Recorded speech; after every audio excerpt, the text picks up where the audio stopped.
mano, cê é louco, 90% é nossa população negra. Então vamos chamar e tomar a educação por inteira.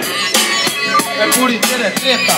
Imagina nas antigas que é os negros chegando e tomando é o planeta. Aí os manos, tudo que já pirou, que nas antigas, tá ligado que o preto que já coçou. Ai, ai, ai! Cura, DJ!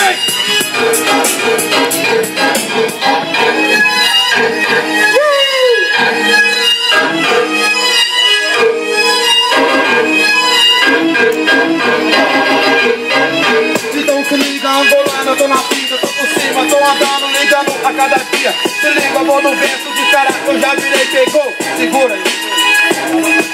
Segura, eu sei na disciplina, então vamos somar. Então aqui na rima, na roda para articular. Eu tô vendo sua camisa tá cinza, tipo meu sonho. Mesmo assim eu tô chegando, Fred Guga é medonho. Mesmo assim articular, aí na dicção a gente tem rima boa, nem falar os palavrão que precisa pra escutar. Pra entrar na sua mente a gente fala bonitinho, mas o sistema não aprende.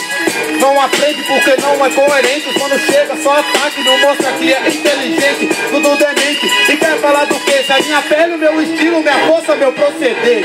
Meu proceder de demanda que comanda, enquanto eu tô ligado no rap que é ciranda. Porque cê tá ligado, essa é a virtude. Não muda com palavras, muda sim com atitude.